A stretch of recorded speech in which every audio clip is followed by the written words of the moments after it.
Hello and welcome back to the FPL Tom preview stream or team selection stream. I actually can't remember what I called this one. I think it was team selection. Me and Jake are here ahead of match day 4. We've got our drafts or kind of in process drafts for the upcoming match day. We're also going to talk through our teams, what happened in match day 3, where me and Jake are sitting in the good old world rankings. And of course, we're going to try to answer as many of as your questions as possible. I couldn't get that last bit out, and I kind of nearly still didn't get it out. As always, I'm joined by Jake. How you doing, mate? You doing good? Yeah, good mate. Yeah, we nearly caught it 7 on the dot. Nearly, you nearly stuck to your word, but your timekeeping stinks, man. It's definitely me, mate. It's definitely me. You know, I'm always late for the deadline streams. I'm just a bit late. No, this time I actually managed to come here with plenty of time to spare and decided to go to the toilet and chat your head off. So Yeah, just telling me about your life that I just don't care about. It's like, yeah, you know, we're not friends, Jake. We just do this we show. have a That's it. contract of agreement for 90 minutes maximum a week. Yeah. 90 minutes maximum. Do this. No kind of small talk. I don't really care about your life or what's going off in it, loser. So yeah. No, just some. Yeah, I'm not going to say anything else. How did you find match day 3 then? How was it for you? I think it was one of those really where like I think match day 2 is the easiest to gauge. I Yeah. think match day 1 everyone was going in very blind, and if you did well, very well done to you. But I think a lot of people can be forgiven for match day 1. I say that from a biased perspective because I forgave myself for the fact that I went for players that we didn't know who was going to perform. Match day 2 was so much better for both of us Hmm. because we had a little bit of something to go by for form players and teams. And this match day, I feel like I had to do better than match day 1, given like I had a bit of knowledge on how players and teams were playing.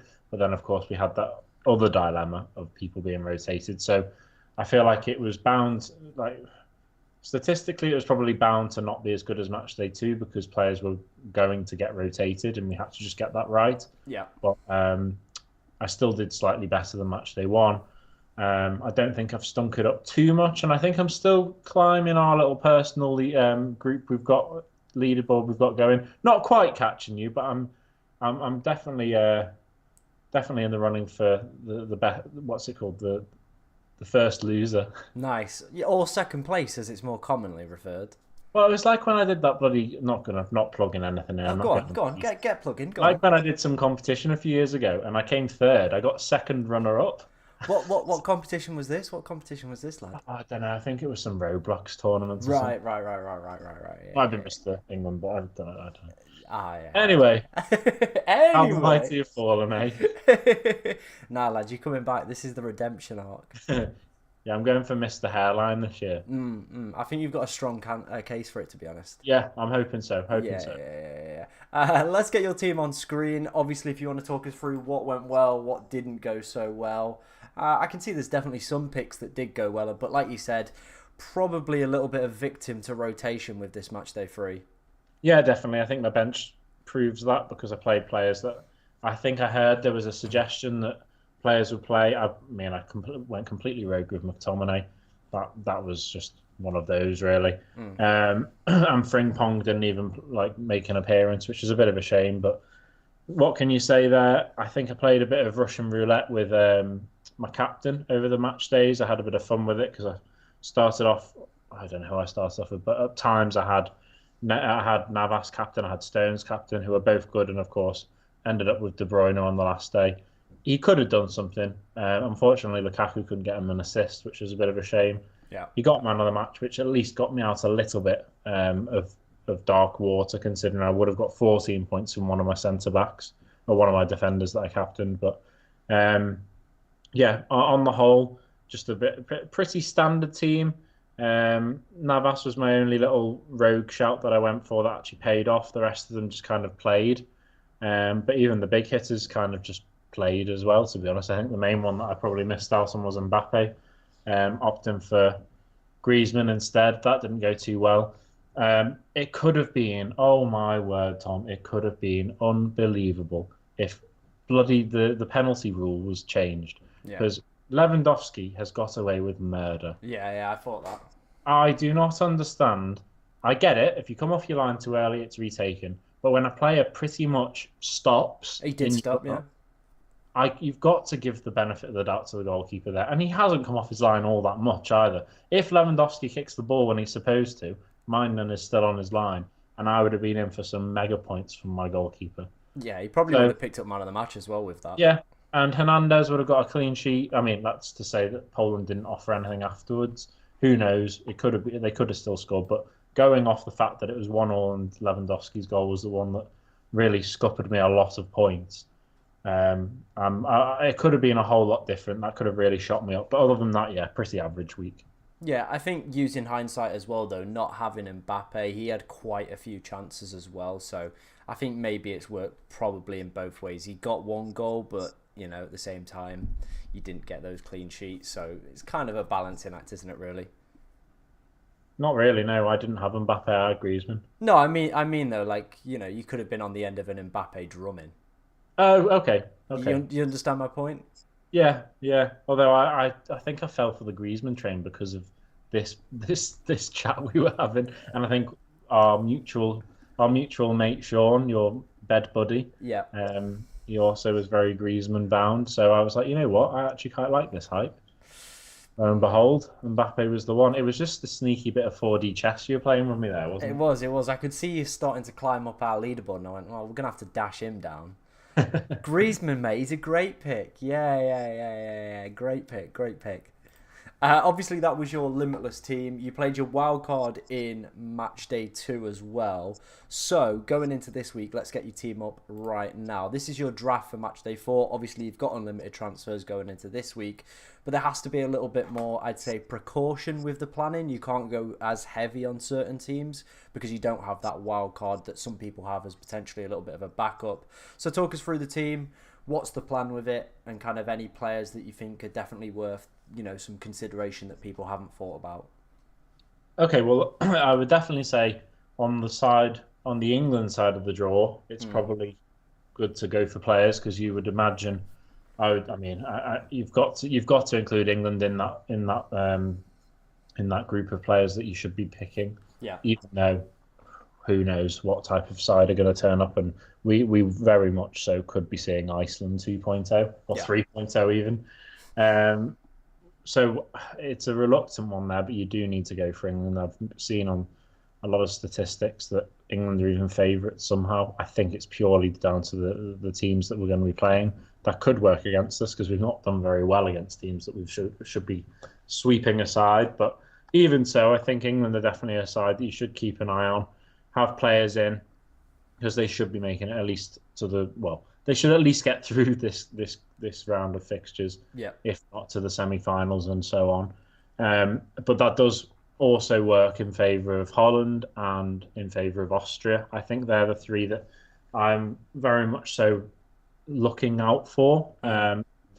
There's no doubt that one of those three teams are going to make it to the semis, if not the final. Yeah. So yeah, I think that's definitely a good side to look at. I think Spain is a really important one. They've looked really good this tournament. They're playing Georgia. I know Georgia put in a really good show last night, and they have always looked really. They're just a team full of character. They work together really well, even though they may lack in quality. Other teams don't. They've definitely made up for that in the character that they have and the teamwork that they have. But I think Spain will be just a little bit too much for them. And I feel like Spain will be one of the favourites to get through even the more tricky fixtures. Yeah. I think Portugal have got a fairly decent fixture. I think the only one I'm a little bit cautious with is the Belgium-France game. Of course, France should win that game because Belgium were absolutely awful. But I still feel like France haven't been doing too much to write home about. They're just getting the job done, and I do still feel like they will get the job done against Belgium, but I don't think it'll be one of those astounding results. I remember in the semi-finals, I believe, the World Cup, when England lost to Croatia. I'm pretty sure it was France-Belgium, and that was a 1-0. And I feel like it could be the same again. So I'm not too sure who to really bank on there throughout the French squad, but I have got a couple of players in there just because of how good they can be, even when they don't actually play necessarily well. They do seem to churn out those results. Mm-hmm. And yeah, I've then gone for a few little road players. How many is it that you're allowed to change each match day? Is it two? You have 3 transfers for the next round, 4 for the semis, and then 5 for the final. Okay, so well, there's probably a little bit of moving about I might do. I did only do this team on my way home from work this afternoon. Yeah. Um, but I think it's a decent first draft. It just depends on who I'm fully confident on. I know I've got a few rogue shouts in there. I've got Granite Xhaka in there. I've got Frimpong in there. I know Frimpong didn't play last game, but considering how strongly they are favourites over Romania, I feel like it would be a silly one not to go for someone that's playing as a forward if he does play. Um, in defence. But even so, I think a Dutch player isn't a bad person to have in the squad. So I may at least have someone that's wearing that orange jersey. Not sure if I'll go for Depay or not. Not too sure yet. Something to consider. Yeah, I think the main ones that I've definitely gone for that could be rogue shouts are De Bruyne, Xhaka, two sides that probably will find it difficult to go through the next round of fixtures. But of course, if we've got 3 transfers, I think, let's say hypothetically, I didn't make a change to my team, I would be able to put together a side for the quarterfinals. Yeah, yeah, agreed. I definitely think you've got like a good core here, to be honest. I think you've got probably what's going to be a most kind of people's standard front three for the knockout stages. Ronaldo, Mbappe, Kane. Obviously, England got, really good chance of progressing to the latter stages of this competition. You mentioned Holland. I feel maybe you could go a little bit more adventurous with them. Probably a few more assets from them. The only pick I don't like is going to be Neuer. Okay. Obviously, Tar's suspended for the game. They also have apparently Rudiger's missed some training sessions as well. So I feel like if both their centre backs who've started all the games so far are out, I think that would make them less appealing from a defensive standpoint. Yeah. But let's wait and see on that Rudiger news. But everyone else, I mean, Frimpong's a gamble, like you said. If he is playing further forward, definitely someone to have in. But it is a big gamble with that one. Is the game that it's gonna be the Germany game, isn't it? That we're gonna know about. Let me have a look. I can't remember. I know they play on the first day, but I'm not sure if they're the first game. It must be that. Is it Switzerland and Italy that day as well? I'm not sure. Yeah, it's Switzerland, Italy first. So that's the Is it? one we're going to have news on. We're not going to have news on Germany, Denmark. Okay, that's another one to consider as well. Like I haven't backed Italy, and I don't know whether I should be backing Italy. I think that's an extremely difficult game to call, to be honest, the Switzerland Italy one. Like, Italy kind of limped through the group, and I feel Switzerland looked the better over the group stages, especially in that last game. They gave Germany a really, really good run for their money. They did, yeah, they did indeed. Hence, why I've got Shaka, who definitely has been thriving from those ball recoveries, and I think he might have got a man of the match today in the first game. He has got a man of the match. I saw an interesting post about that. 20 out of the 38 man of the matches have come from midfielders. Well, here's one question I was thinking of, and it is definitely a rogue one because I do think England will go through. But the way that we have played, is there a shout for someone like Lobotka, considering the fact that Slovakia are going to dominate the possession? Well, this is the thing, isn't it? This is the thing. He's won 2 or 3 man of the match awards now. He's won 2, yeah. Ball recoveries have been absolutely immense. And again, you imagine England are probably going to be the more dominant side in that game. He's going to have to break up play, get those ball recoveries. But at the same time, it feels like that you're kind of booking a transfer in for the next round. Because realistically, England are going through unless something major happens. If we go out, it's a travesty.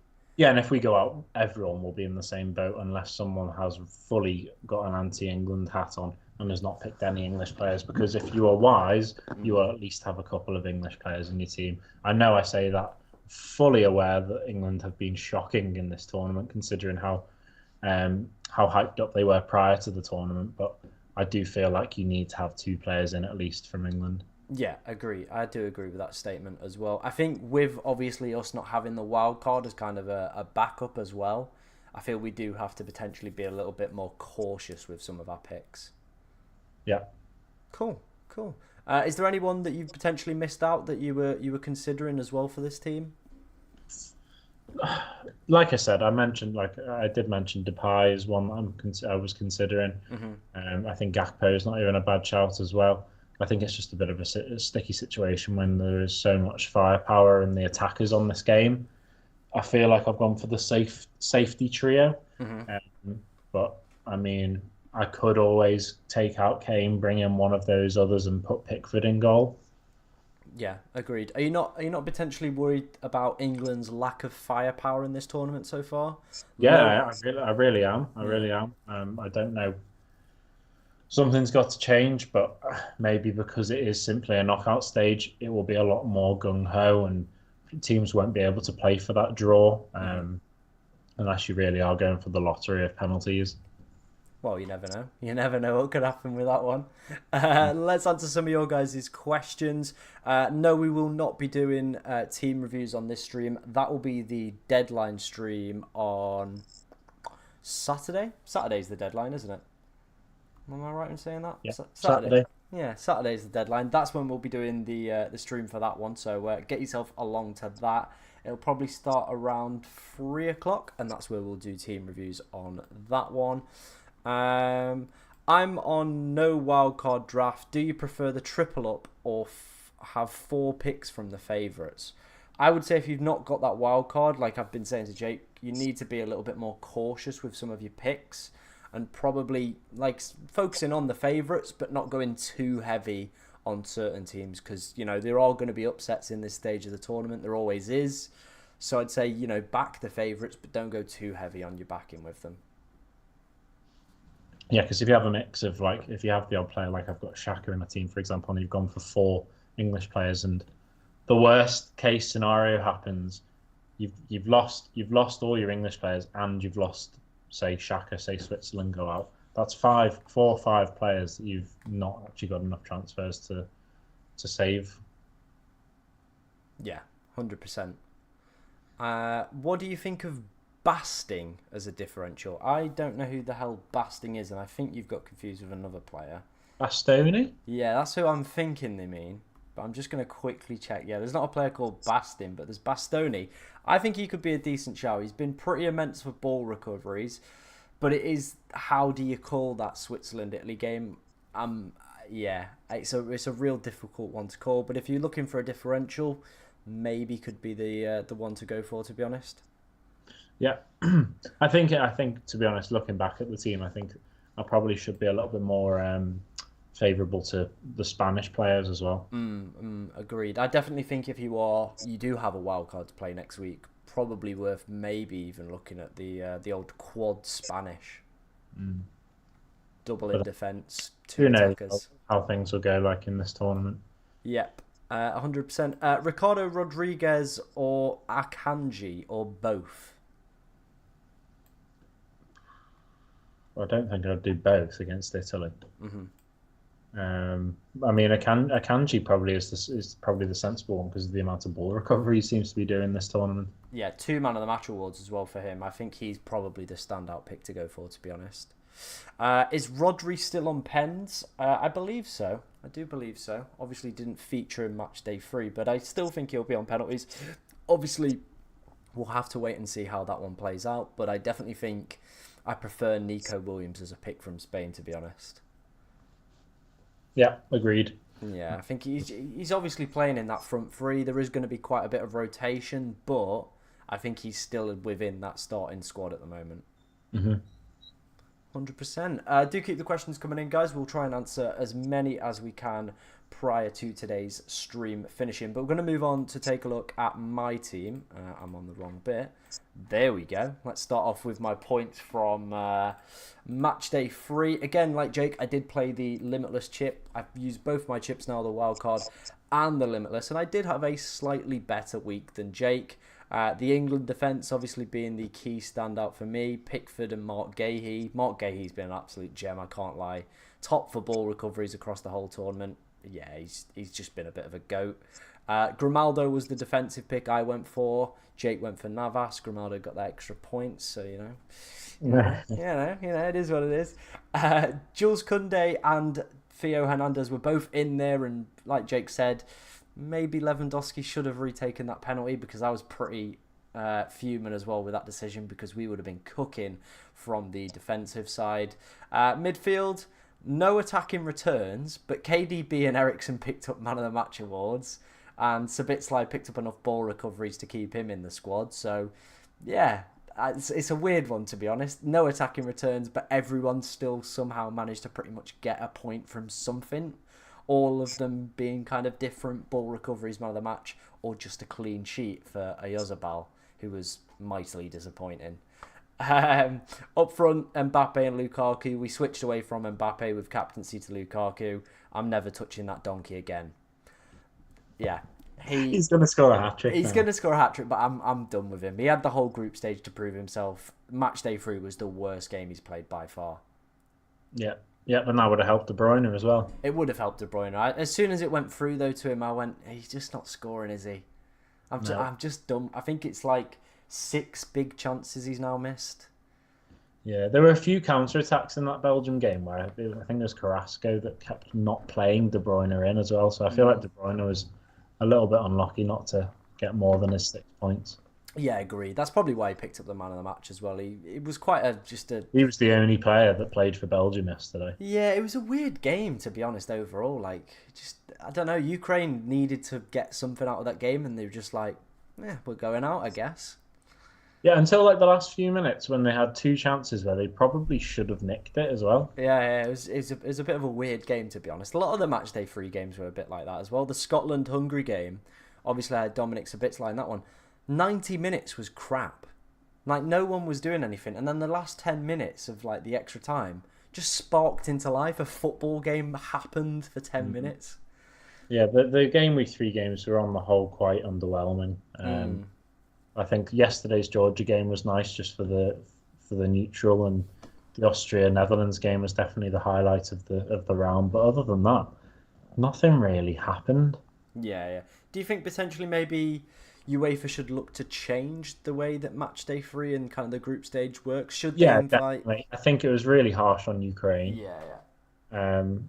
No, they definitely should. I don't know if that means that they just maybe they have like the 6 groups like they want to, but then they have just everyone put into a league, like how the Champions League's going to. Yeah. Well, I was thinking more Ukraine would get through. I was thinking more they invite an extra 8 teams along. Have 8 groups. Yeah, like the World Cup used to be. Obviously, it's going to change for the next one. I agree with that. I mean, it's been a bit of a bummer, really, because especially being in work, I think I've caught 2 o'clock games, and then all of a sudden it's the knockout stages.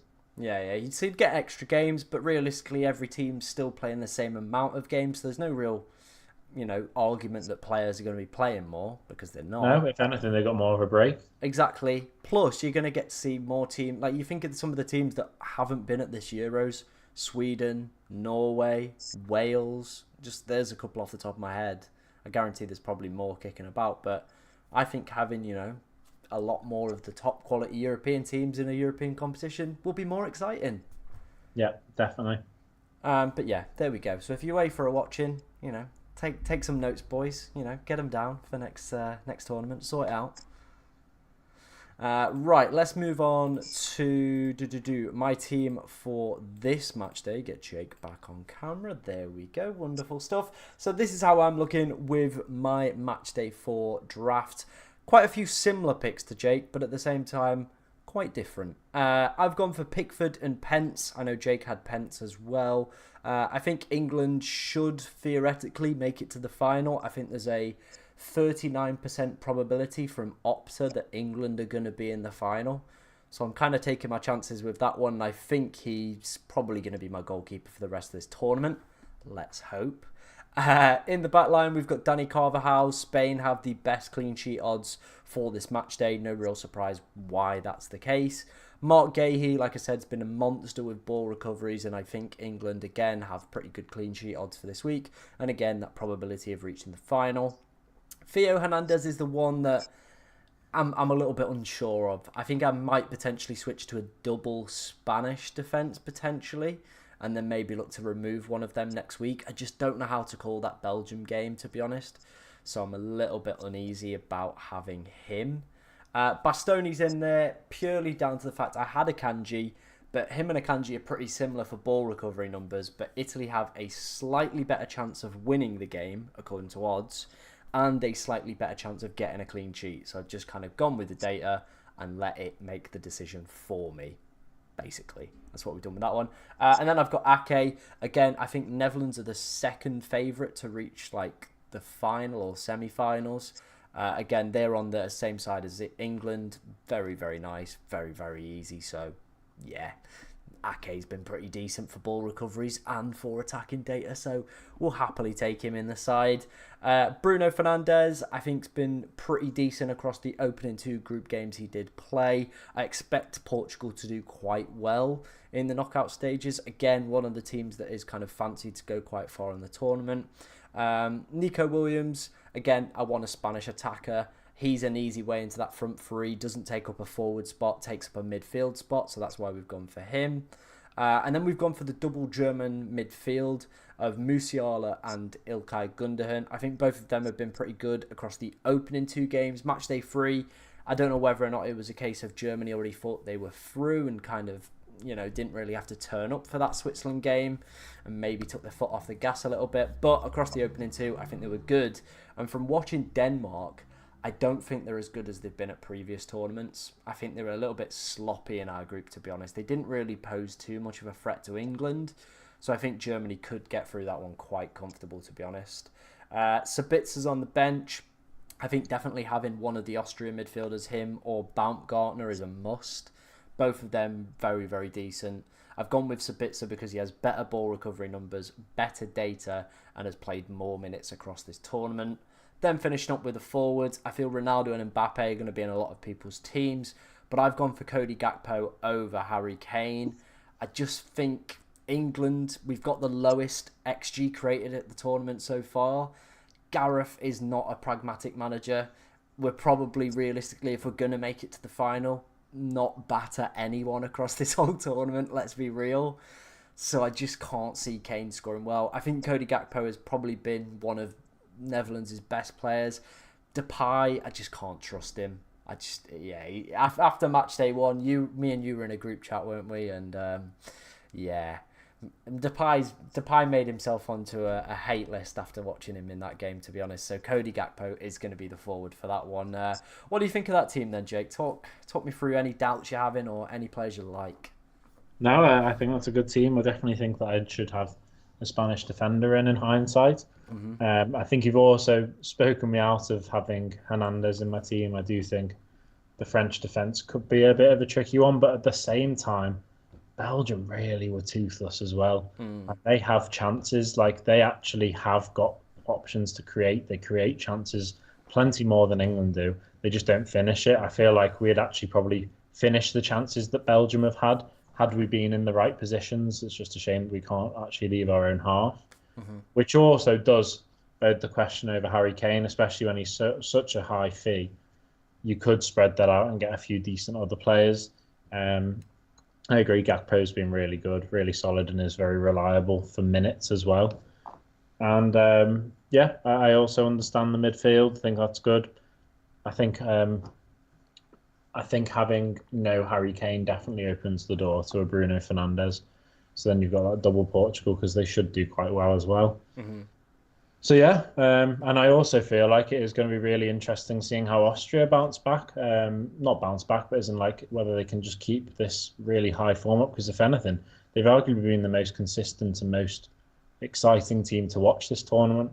So it's definitely worth having a couple of players in for them. And like we've said, with Pence playing right at the end of the game week, only 4 million for the goalkeeper as well. I think that's definitely a worthwhile second choice keeper to have.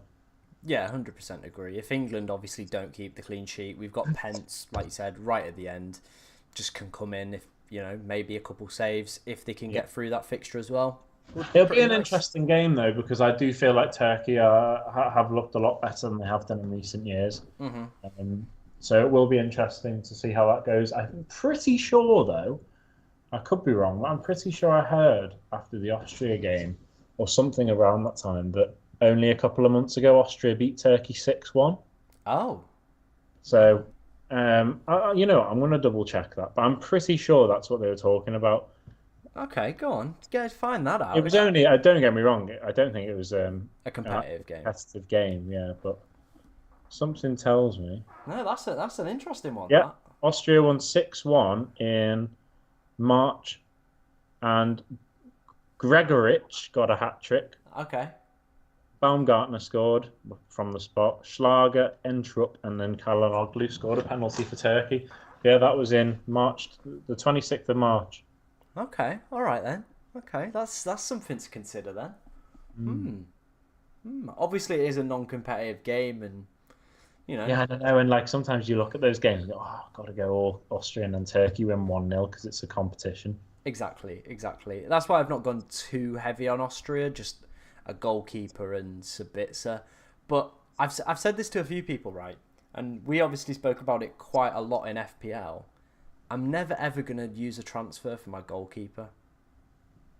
And I don't think I'm ever going to use it in this either. Like, the max points I've got from a goalkeeper was last match day, and it was 6 from Pickford. Yeah. It's just not worth a transfer, in my Yeah, and opinion. even when you should be getting double figures, everything's against goalkeepers anyway. Yeah. If they come off the line, forget it. Retake. Lewandowski stops his run up. Nah, forget it. Go on, mate. But you know what I mean. Like, there's a lot of luck that has to go into how that works as well. Like, and with as well, if games go to extra time, obviously the points still continue happening. So going for a goalkeeper, they're not coming off, are they? They're playing the 120 minutes. That clean sheet is looking a bit dicey in it for 120. How the penalty shootouts have an effect? No, penalty shootouts don't have an effect. No. It's a shame you don't get like a save point or a score point, really, isn't it? That would be cool. That would be pretty cool. That would be pretty cool, to be honest. Like, yeah, 1 point for scoring a penalty, 1 point for saving a penalty. Maybe 2 even for saving, just for the hype of it. Yeah, because you're not realistically going to get many saves, are you, in a penalty shootout? Maybe something for them to consider next time. Yeah. Cool. Right, let's move on to some data and then we'll answer your guys' questions. Again, this is coming from Rob T FPL. Go and follow that man on Twitter. Absolute gem across the Euros for this data. This is predicted goals and predicted clean sheet percentages. Obviously, if you're playing the wild card in the quarterfinals, you're going to be looking at this and thinking, well, where do I need to target, to be honest? Me and Jake, it's slightly different. We're still going to use this data, but we, again, do have to be precautious. But the top teams you're looking at from a attacking standpoint are going to be Spain, Portugal, Netherlands, England, and Germany. Any real surprises there, Jake, from an attacking standpoint? No, not at all. I mean, I guess everyone, especially considering we are all from, well, we're from England, we are going to look at that and be like, as if England is still in it. But they have to be, because on paper the quality is tenfold more than that Slovakia can offer. And that's no disrespect to the side, because they will give us a game. There's no doubt for that. So yeah, that's probably the one where I'd say, like, if you look at all those statistics, if you're going to see one that's actually going to let you down the most, you'd probably say England. Yeah, agreed. One team that did catch my eye was Austria with that 1.65. That's more than France, Italy, and Switzerland, some of the other teams that people are maybe looking at for attacking assets. Does that surprise you that Austria are that high? It does a little bit, considering the fact that Turkey is not going to be a walkover. I know we've just spoken about it being a 6-1, and it couldn't, of course, anything can happen, but on paper, that is a fairly tricky fixture for Austria, I would say. But then at the same time, for them to be slightly more fancied in front of goal than the likes of France, who have got Belgium, that's going to be a cagey game, I think.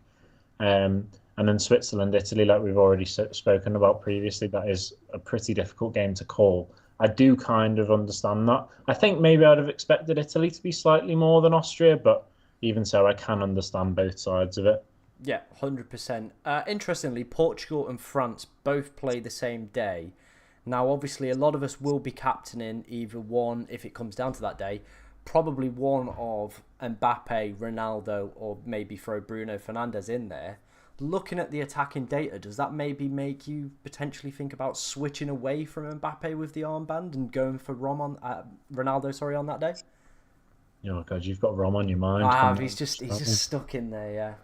I think this match day it makes so much sense to go for a Portuguese player that evening because they're playing against Slovenia and France against Belgium. I know it kind of works in a similar way, judging France against Belgium as we're judging England against Slovakia because technically, from what we've seen this tournament, England Slovakia is a much closer game than everyone is still pretty.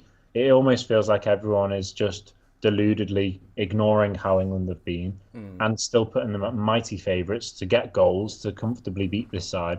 And I think the same thing can be said between Belgium and France. France are considerably better than Belgium in form and in results, just grinding out the results. But at the same time, you've kind of just got to remember that it is Belgium. So maybe France will win that quite comfortably because Belgium have been utter. God, I was going to say something then. But they have been poor. They have been really poor.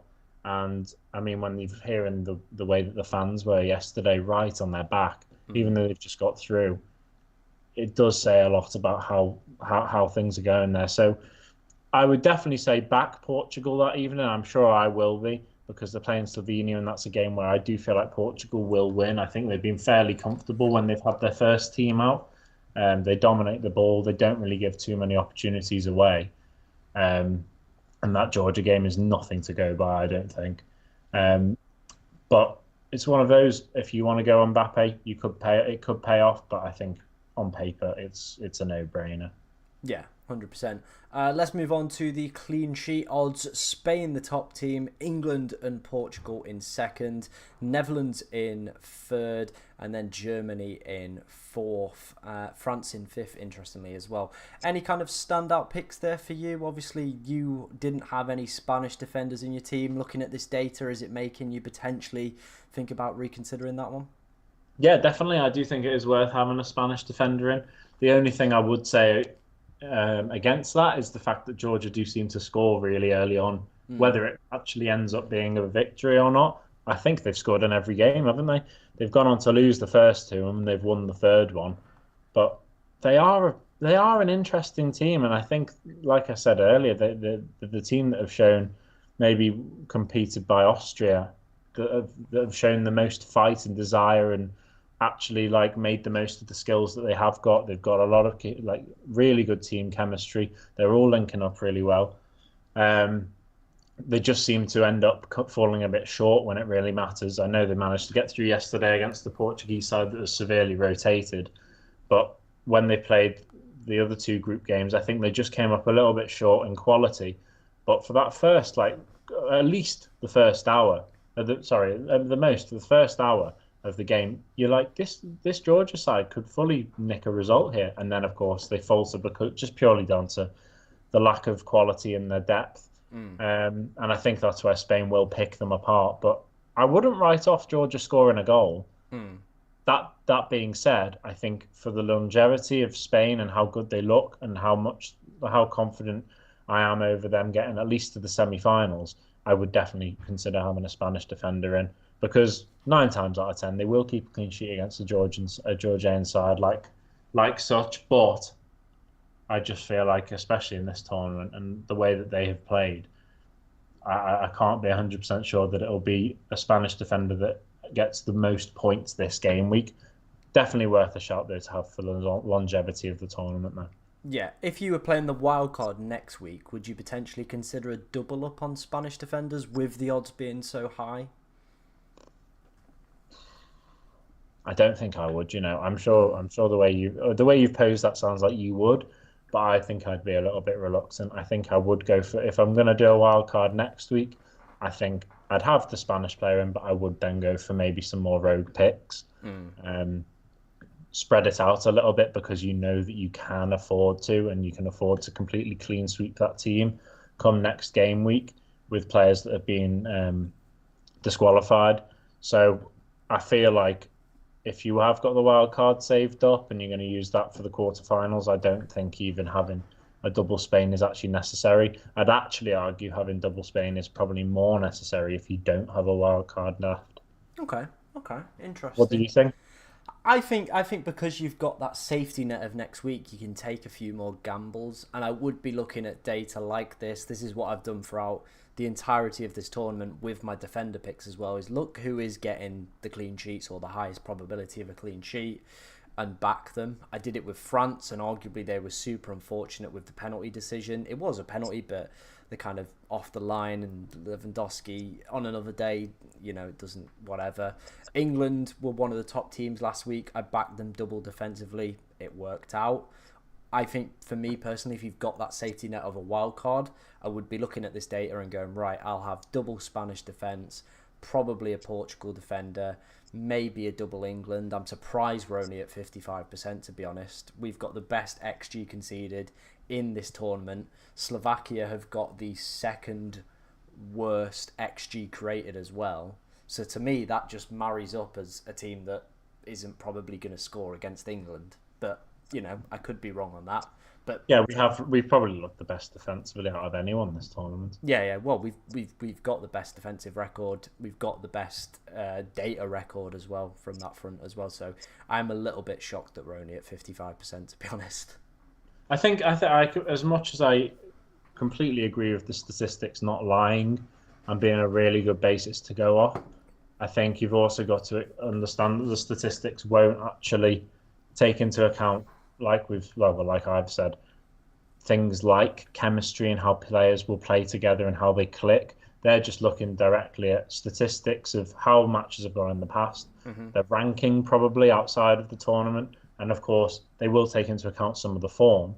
But I do feel like Georgia, and I know I'm just for some reason trying to... You're pro-Georgia, aren't you, here? To the hills, Georgia here. But yeah. I think it's just a good example of they are heavily, heavily expected to get beaten quite comfortably by Spain. And that's not what I'm saying won't happen. I'm just saying that this tournament has definitely thrown up a few surprises, and a few teams have got a lot of consistency. Well, like I said, Georgia have scored in every game. They've started off really sharply, really strongly, and they've just faltered off. And I do feel like Spain will comfortably beat them, but I just feel like the statistics don't take into account how well Georgia have played as a team, how much they put the bigger teams, everyone they've played, under a little bit of threat, under a little bit of danger, make everyone panic a little bit like, oh, actually this team have turned up. And they've made the breakthrough on all occasions. So I think that's something that definitely should be considered. But that being said, the statistics, they eventually, I'm sure the statistics will always tell the truth. Yeah. And if you played Georgia constantly, they'd eventually not score in a game, but they are in their purple patch at the moment for sure. Yeah, 100%. I think across like a whole season, you see the data kind of work itself out a little bit more. Across these shorter format tournaments, Spain realistically, if it's 0-0 or whatever, have 120 minutes, not 38 games for this data to kind of even itself out. So I think you make a really good point.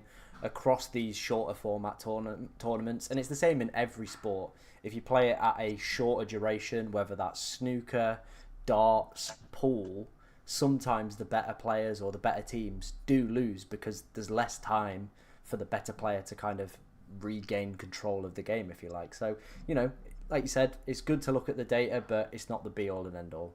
Yeah.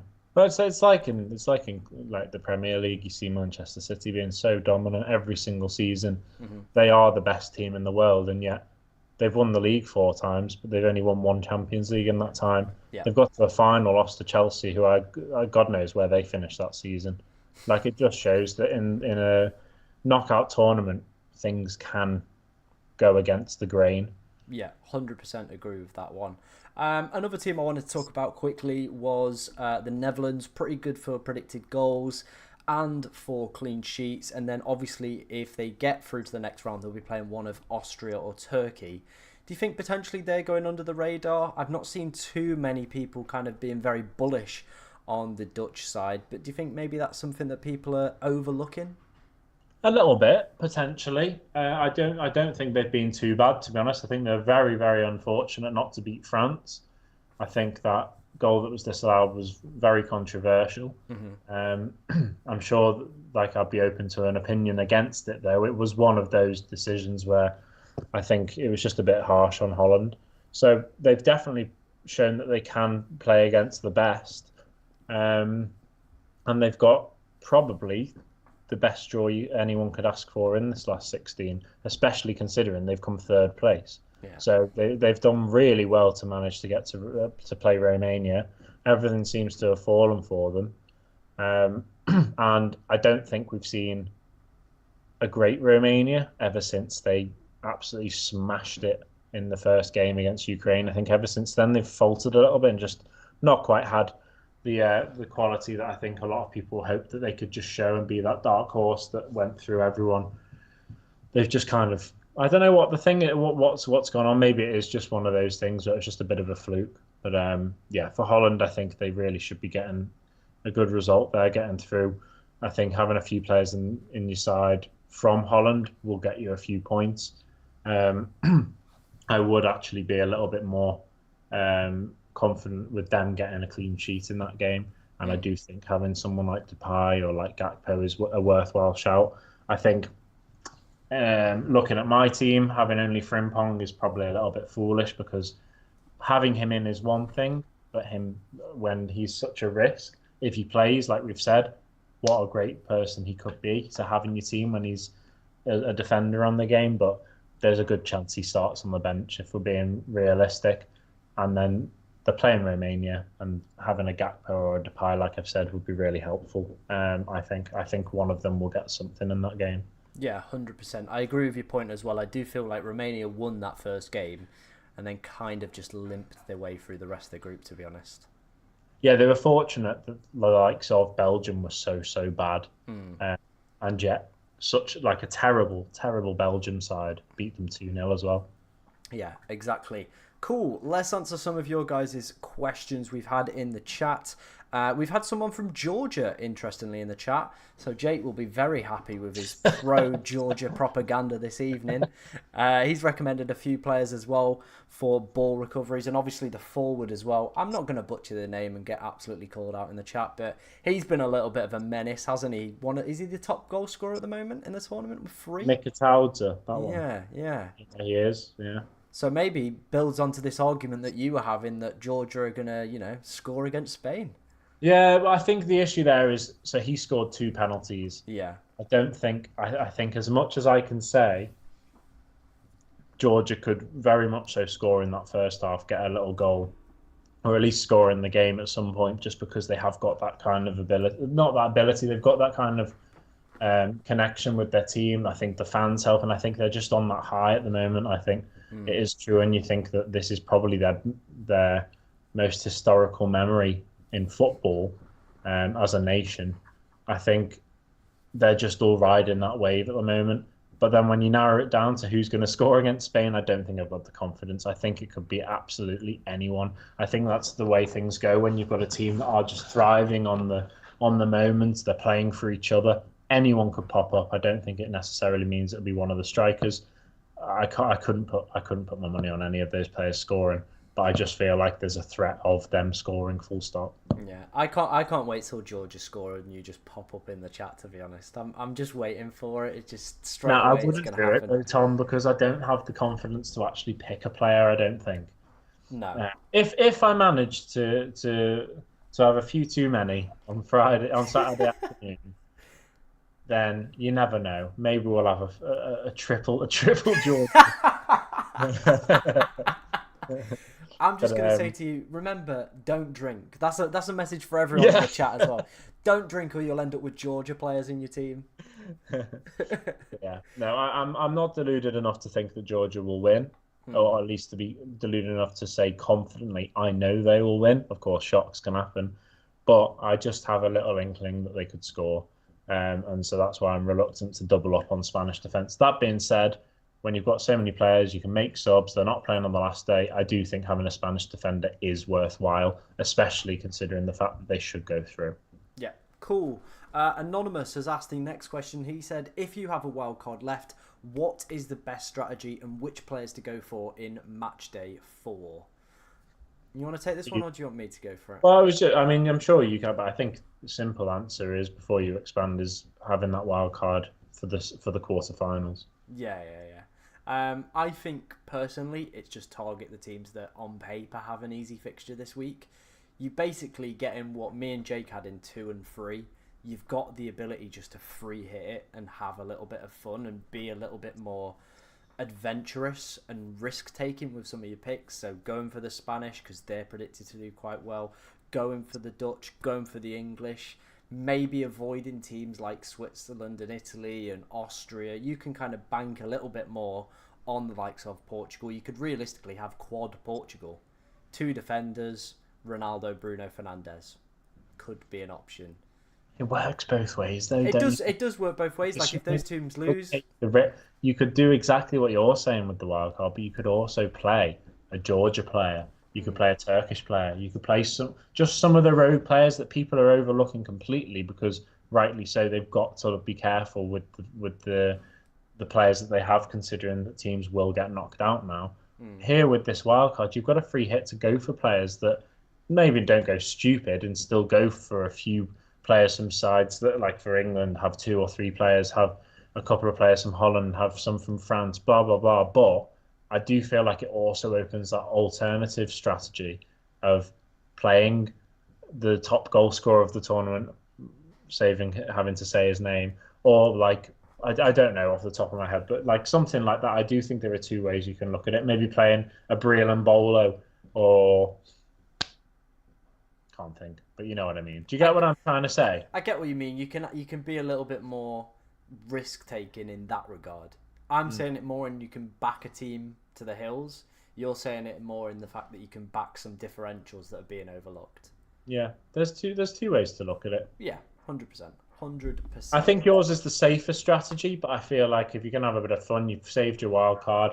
I don't think there's anything wrong. Even to be fair, you could still do Tom's strategy of having the full-on squads, but it allows for, say, Portugal. You've gone quad Portugal. You got Ronaldo, you got Pepe, you got Cancelo, you got Bruno.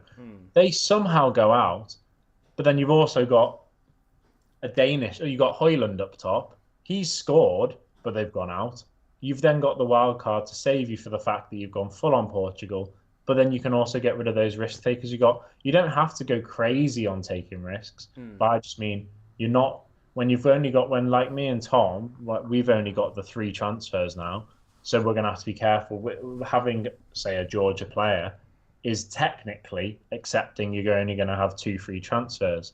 Yeah. Whereas when you do the wild card for the quarterfinals, you can have that one rogue player because it doesn't matter. Yeah, I get your point. I fully get your point. I think maybe someone from Turkey could be a shout, to be honest. Maybe. Yeah. What's his name? Çalhanoğlu? No, the striker. What's his name? The one that's played for Everton.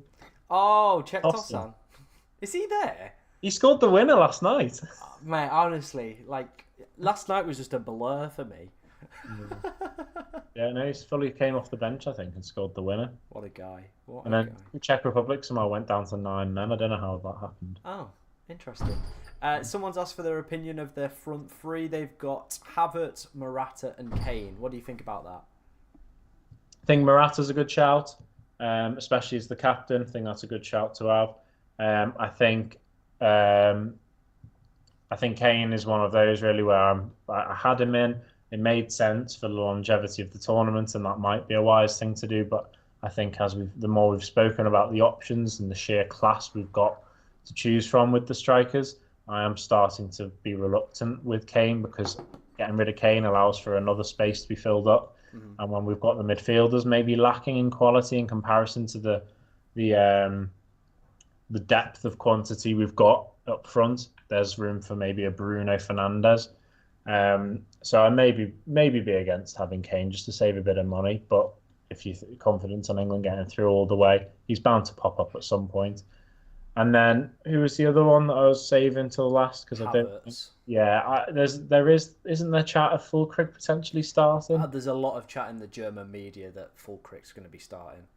Yeah, he's just, bless him, he's just not a striker. I do think I have actually grown to really like Havertz. I do think he's a very consistent player, and he can play pretty much anywhere, like as long as he's in the opposition's half. But unfortunately, Germany have a lot of quality in midfield, so he's not going to drop back there. It's not like he's at Arsenal where he can play wherever someone isn't.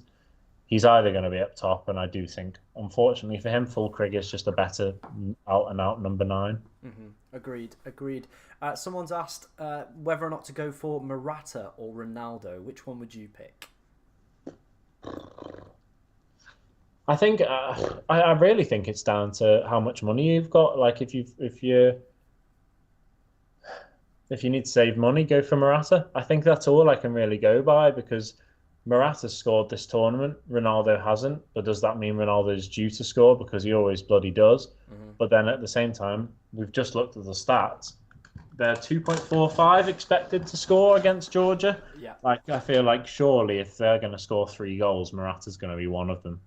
And I believe both of those players, unless they're considerably comfortable in the game, both of those players will see out the game.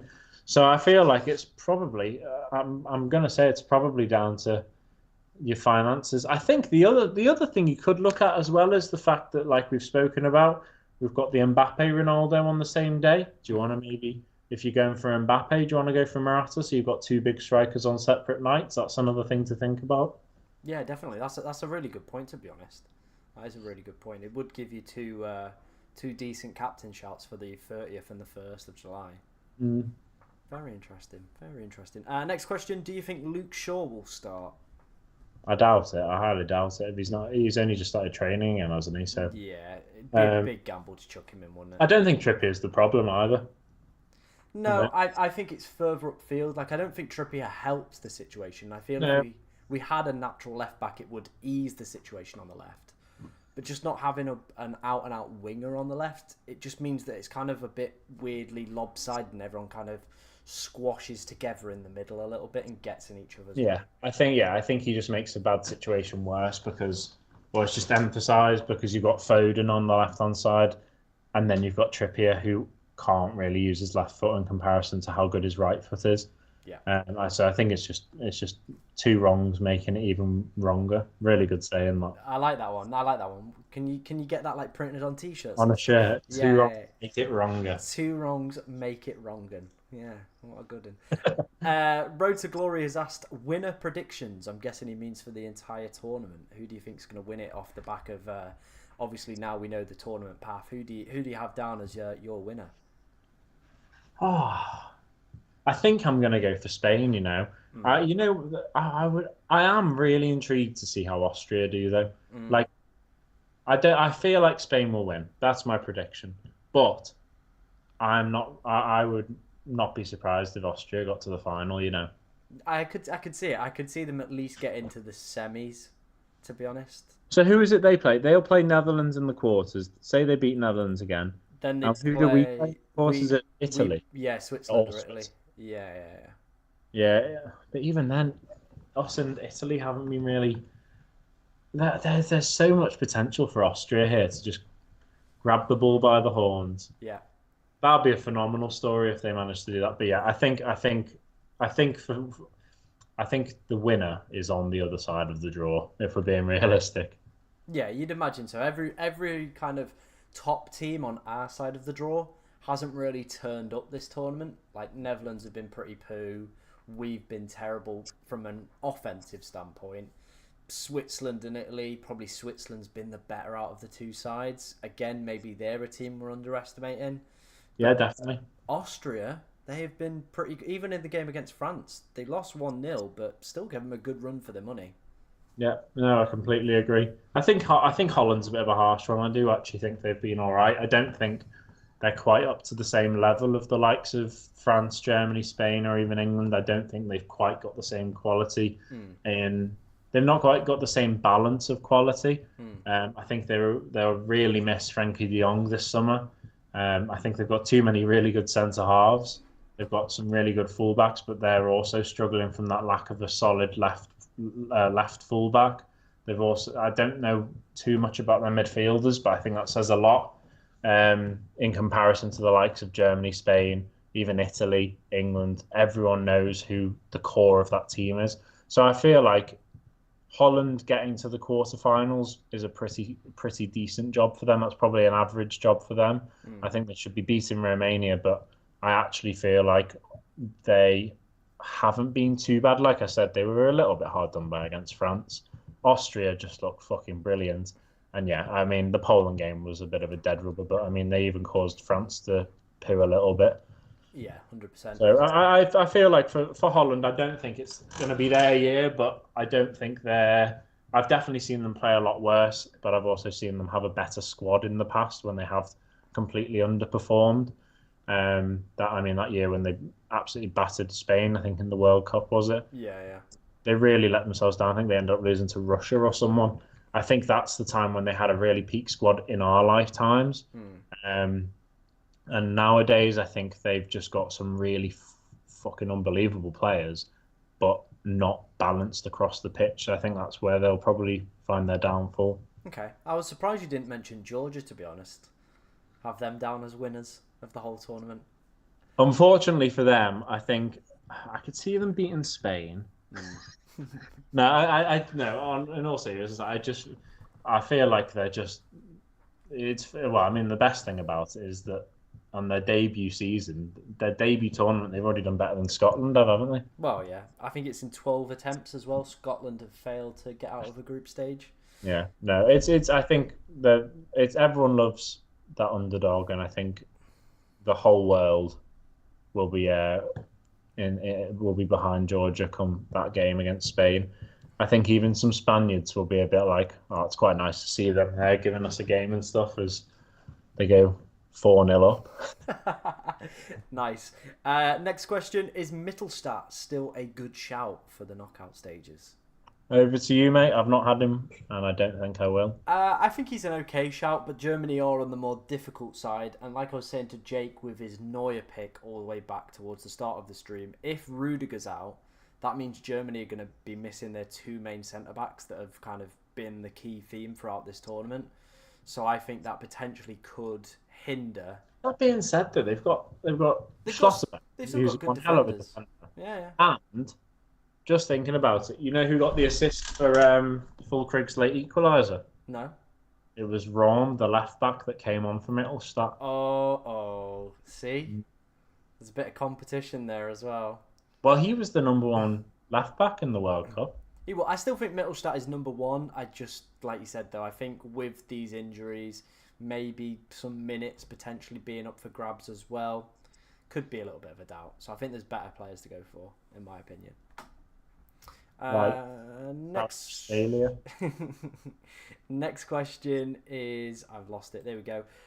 Denmark's Eriksson or Turkey's Gula? Choose one as a differential to own. Eriksson. He's very good for the old man of the match awards. I'll give him that. Just not sure about Gula's game time, to be honest. That's all I'd say. I think. I mentioned this. I think last week that he's only played just over 200 minutes at Madrid because of injury. I think they are a little bit reluctant to throw him in all the time, and I do feel like if he starts, because of course, what have they got to lose now in the knockouts? I don't feel like he'll play the full 90 minutes, whereas I feel like Eriksson's a lot more likely to push that. Yeah. Okay, I can get. And he's got a couple. Has he got 2 man of the match or just one? 2 man of the match, 1 goal. So yeah, pretty good stuff. Is it worth going for Swiss players if you haven't got a wild card left? I've gone for Granit Xhaka. I don't think I don't think it's a bad idea, but I think player is probably as far as you should cap it. Agreed. I think it's one of Xhaka or a Kanji. Yeah. Anyone else aside from that, probably not worth taking a look at. Yeah. What's your thoughts on doubling up with Austrian midfielders of Sabitzer and Baumgartner? I like it. I like it. Okay. I don't I don't mind that at all. I think you go one or the other, to be honest. I think there's some better midfielders out there than both of them. Fair enough, but I don't mind it. I've only gone for Baumgartner. At one point I had Baumgartner. No, I haven't. I've gone for Sabitzer. At one moment I did have Sabitzer and Pross because he's been involved in all of the goals, I swear, that I've seen Austria score. He came off the bench against Poland and they just burst into that's when they went 2-1 and 3-1. And he was also involved massively against Holland. So yeah, he was someone that I was considering, but I think he's a little bit too much of a what's the word? There's so many midfielders, and there's Mm, so many midfielders that are going to play considerable amount of minutes for Austria that I don't think I'm going to bank on him. yeah. But Uh, yeah, if you're going to go for two, clearly it is Sabitzer and Baumgartner. yeah. If you've still got a lot of players in the quarterfinals, would it not be best to play the wild card in the semi-finals? Well, I guess, I mean, yeah, if you've managed to smash your team so well that you only need to make three changes and you've still got a really strong team, then you've answered your own question. I Yeah. think you can only know that come the semi-final, come the quarterfinals, but I think you'll have done very well to only need to make three transfers to have the strongest side you could possibly have for the quarters. I think as well, you've obviously got to look at that other side of the draw and look at the likes of if all the favourites win on that side, Germany are playing Spain, France are realistically going to be playing Portugal. Are you going to want all the players from one side of the draw that you've kind of so heavily backed this game week? Yeah. Maybe not. Maybe not. I guess unless you go full out England, Austria, Mm. Spain, and Portugal, you could get yourself a sneaky way through to the semis, but you are right. You are very right. I feel like you're going to need to wild card by then, and I think otherwise you do run the risk of wasting it come the semi-finals because of how many transfers you're allowed to make then. Well, you get five at that point as well, so I feel you potentially would be wasting the wild card if he saves it to the semis. Yeah, because you're not come the semi-finals, you're not going to be able to get full points on every player anyway because someone's going to cancel the other out. Yeah, yeah, agreed. Next question: out of Stones, Gahey, and Walker, who would you pick if you needed double England defence? I'm going to go for Stones and Gahey. I agree. I agree. I think Gahey's been very good. He's the cheapest of the lot as well. Can't argue his ball recoveries, etc. And I also think Stones is the most likely to get a goal from a set piece. Um, don't know too much about Walker. He could get an assist. I think Gahey's the number one, really, isn't he? I've gone for Stones, but I'm just banking on him sneakily getting a set piece goal because I feel like that's our only hope of scoring. Yeah, I feel like Gahey has been the one for ball recoveries. I think with Walker, there's always that doubt that Trent or Trippier could play there realistically. We've got a lot of quality at right back. Looks like Walker's going to be first choice, but Gareth is not, he's got a lot of options to pick from there, to be honest. Yeah, agreed. Someone's put those England projected goals are just not trustworthy anymore. No, I completely agree. I think we kind of already touched on that one, to be honest. It's those statistics have not added Southgate tax, have they? No, no, no, no. They forgot. They forgot he's an absolute war criminal at attacking football. Uh, Gakpo, CR7, and Morata front three for this round. All chips used. What do you think? yeah, I don't mind that at all.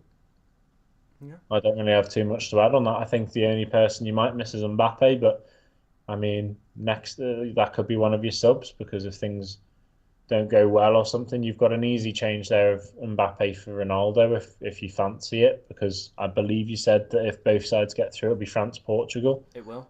Just kind of depends on who you prefer there, but there's a straight swap for you if you fancy it, or you can hold off until the semis and just see if you've been fortunate enough to have Ronaldo all the way through, or if you need to then change to Mbappe. But no, I like all three of those options. I think the only problem with not having Mbappe is yes, he's only scored one goal at the tournament, but his expected data has been pretty unreal, as has France's from an attacking standpoint. The fact that they haven't scored an open play goal yet, I think someone is going to get a battering from France. I just think you can't keep creating the amount of chances that they are and not putting the ball in the back of the net. I feel someone is just going to get battered. Mm. No, fair enough. But yeah, that's my only caveat Would on you that one. do Mbappe for who out of those three? That's a tough. I would probably. I think I'd probably say Morata maybe, because I think they could bring on Hosselu. God, that's a low blow for your captain. It is. It is. But yeah, Sorry, Skipper, but Hossalu's coming on. yeah, I don't know. He's just not obviously he's not seen out any games so far in this tournament. They do have a lot of quality on the bench, Spain, so that would probably be my one. But again, he feels like he could be one of those players that's He's high your risk, high literal reward. graphic picture, and you're fucking him off at the first. I think like it is a high risk, high reward one with Morata because Spain are expected to score in this Georgia game. Georgia have been defensively one of the worst teams at the tournament for XG conceded. So all that adds together, but at the same time, he could be subbed out early if Spain aren't scoring, or if they're taking any inspiration from you. Georgia are already 5-0 up at this point, so it is what it is. Next question: when it comes to when it comes to the quarterfinals, is it best to have defenders with ball recoveries as they have guaranteed points, or have more attacking defenders that can have that attacking threat? I'd say more attacking defenders still, but I don't know. I'm not sure. It's a tough one, isn't it? Because this is the thing I've found with this game. The attacking defenders, which obviously we usually kind of bank on in FPL, haven't really done that well in this tournament. I'm thinking of the likes of Theo Hernandez, who's probably been super unfortunate not to get an attack in return. But then you've got people like Mark Gahey, who's getting like 8 points a game because he's picking up like 9 ball recoveries each match. Yeah, yeah, that is true. So, I think it's a safer bet, isn't it, for recoveries? But if you do manage to get someone that gets an assist and a clean sheet, you are laughing. yeah, agreed. But I don't think we're yet to see that from a defender. Whereas ball recoveries seem a little bit more of a guarantee and seem a little bit more of an easier way to go and pick that man of the match award up as well. Yeah. Next question, Cucurella or Carvajal? Which one is better? I'd go for Carvajal. I think I'd agree. I think Cucurella has been the first choice, but I thought Grimaldo put in a decent game against Albania, so maybe see some early substitutions or maybe see Grimaldo start this game because, Spain might feel that they've got that advantage attacking-wise. Is Morata the captain even when Carvajal's on the pitch? Yeah. I think so, yeah. He is, yeah. Well, I do. It does cross my mind sometimes. I wonder how. For some reason, you have that. Do you ever get it where you look at a player and just have an opinion on how you feel like someone else would be a better leader than that person quite clearly, but clearly not. Next question. You said words there, and it's not really made any sense. It's fine, mate. It's fine. I do that on the regular. I won't worry about it. Next question is Morata, Gakpo, Kane, Fulkirk, or Arnautovic? Which three are you picking there? I would go for. Oh, you know what? I don't mind Arnautovic as a shout. I think I'd go Morata, Gakpo.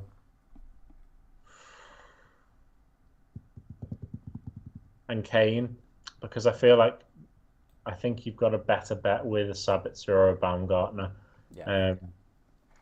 But that being said, that's just out of those options. There probably is, and the more we've spoken, the more I've had time to think about it. The more I am doubtful over whether I go for Kane. I think Morata, Gakpo, and Mbappe would probably be a better shout there. Oh, he's asked for just one of them. Which one of them would you pick? He's put that. Oh, okay. Ooh. Gakpo, I'm going to say. I'm in agreement with you there. I think Gakpo's the best pick out of those. Yeah, I think if you hadn't said that Morata hasn't seen a game out, I'd be more inclined to slightly go towards Morata. But ever since you've said that, I'm against bringing him in. Fair enough. This is the power I've got. And then when you see that being said, team, that being said, who knows? In that Georgia game, he could have scored a hat trick by the time he needs to come off. Agreed. Or something else could happen. Well, we never know. Next question: Bellingham still worth it?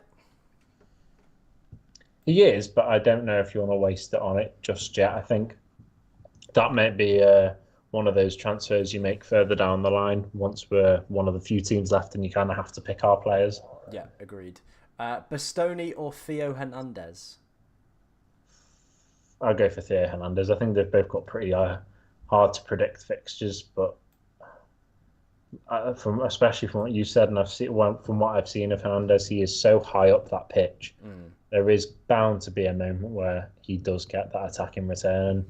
Like you say, they create chance after chance. Surely they've got to get some breakthrough eventually. Yeah. But like I say, they're also playing against a really dead rubber attack of Belgium, which is crazy to say. I would actually say that Switzerland are probably more likely to score than Belgium. So Yeah, there's a clean sheet there for Hernandez, maybe. maybe. I agree with you though. I think Hernandez is the better one. We're just going to rattle through some of these. I've realised me and Jake have been going for about an hour and 20 minutes, and our daily allocation time is nearly up. So I've got to give Jake back to the people. So we're going to rattle through some more. But like I said, I'll probably do 2 streams on Saturday. I'll probably do a preview one, maybe like 5 hours before the games.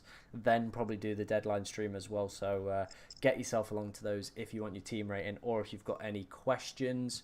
Pepe or Mendes? I've gone for Pepe.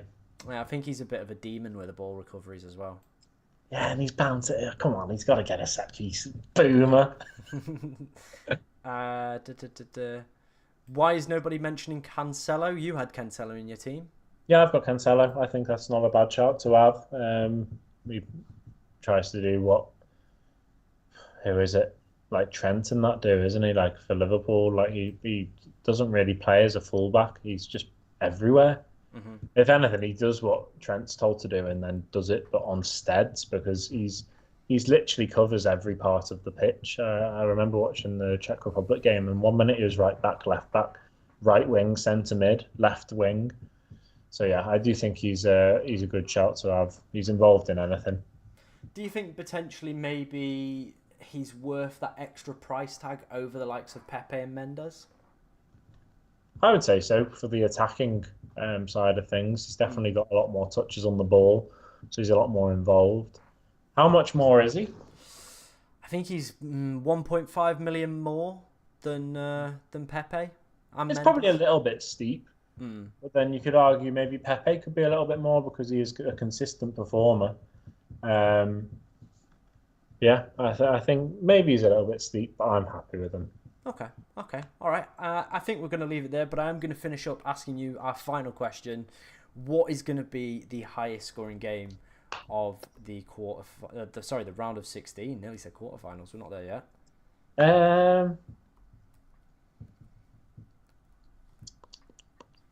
I'm going to go for Austria-Turkey. Okay. I actually think that one could be a bit of a goal fest, you know. Well, I'm going to go for the teams with the 2 lowest XG at the tournament so far. I'm going for England, Slovakia, mate. Goal fest. Goal fest secured right there. Goal fest secured.